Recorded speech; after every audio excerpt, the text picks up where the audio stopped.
Alors dans l'épisode d'aujourd'hui, je vais vous expliquer pourquoi je ne publie jamais, je ne prends quasiment jamais de selfies de moi-même.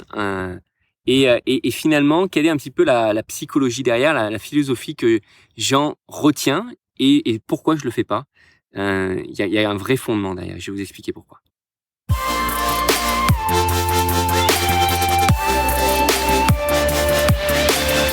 Bonjour à tous. Alors, on voit sur les réseaux sociaux des tonnes et des tonnes d'influenceurs qui se prennent en photo au bord de piscine, à la plage, avec un cocktail X ou Y, etc.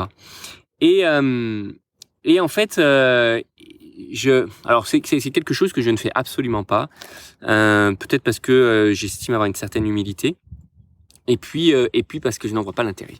J'en vois pas l'intérêt de donner forcément envie aux autres, de décrire quelle est finalement notre propre vie, et de vivre le bonheur de vivre notre propre vie au travers du regard des autres.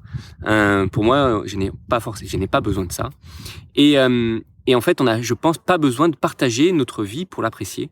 Il faut partager uniquement ce qui peut être utile pour les autres. Alors peut-être que pour certains influenceurs, c'est utile d'inspirer, de montrer comment ils sont à succès, comment ils ont une Ferrari, comment voilà. Peut-être pour leur business, c'est utile. En tout cas, c'est pas le genre de business dans lequel j'ai envie d'être.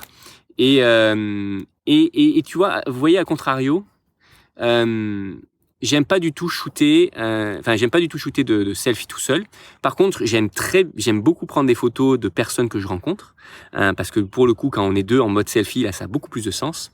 Et j'aime beaucoup aussi shooter des vidéos en mode selfie, comme je shoote au quotidien mes épisodes, parce que là, ce n'est pas juste une photo pour me vanter d'être à tel ou tel endroit ou d'avoir telle ou telle super vie, mais c'est vraiment pour aider les gens et pour apporter quelque chose, pour partager quelque chose que j'expérimente au quotidien, quelque chose que j'apprends au quotidien, parce que la plupart des choses que j'expérimente, justement, je partage mon retour d'expérience là avec ma manière, ma propre pédagogie, qui peut-être permettre à certaines personnes de mieux comprendre certaines méthodologies. Moi personnellement, il y a certaines méthodologies que j'ai mieux compris par de petits influenceurs que par les personnes qui avaient créé la méthodologie.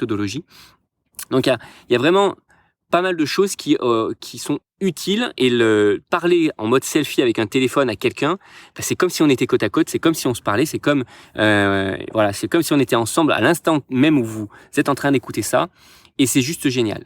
Par contre, le fait de le faire en mode juste photo et de dire regardez comment je me la pète, c'est comme regarder des chats sur YouTube, ça a aucun intérêt.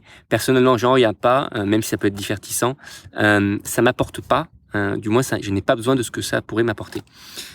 Donc tout ça pour essayer de vous partager juste un point de vue. En fait, je pense j'ai pas forcément de jugement envers les gens qui le font, peut-être un petit peu quand même, mais j'essaie en tout cas de m'en détacher. Je me dis que s'ils le font, c'est que ça correspond à leur propre personnalité et à leur propre audience, et qu'il en faut pour tout le monde, il en faut pour tous les goûts. Et en tout cas, moi, j'ai envie de vous inviter à être quelqu'un qui va apporter de la valeur, quelqu'un qui va aider les gens, quelqu'un qui va profiter des réseaux sociaux, du pouvoir des vidéos, du podcast, de la communication, pour pouvoir apporter aux utilisateurs, apporter à votre audience, parce que je pense que ça sera beaucoup mieux que simplement les amuser.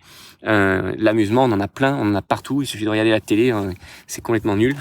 Il y a des tonnes de manières de se divertir, mais en tout cas des manières de grandir, il y en a pas tant que ça. Et je pense qu'il est important d'aider son prochain à grandir, et partager votre expérience, c'est pour moi un très très beau moyen de faire grandir les autres et de grandir soi-même également, puisque quand on veut assimiler quelque chose, il n'y a rien de mieux que de l'expliquer par soi-même. Voilà, c'était mon petit partage sur le mode selfie. Je pense qu'on n'a pas besoin de ça pour apprécier la vie qu'on a. Et au contraire, on aura beaucoup plus de gratitude à aider les autres et à avoir la gratitude d'avoir le retour des autres, plus que simplement chercher à se vanter d'être à Cannes ou à Saint-Tropez ou sur je ne sais quel autre yacht à montrer, à étaler ses richesses. Allez, sur ce, je vous souhaite une très belle journée et je vous dis à très vite.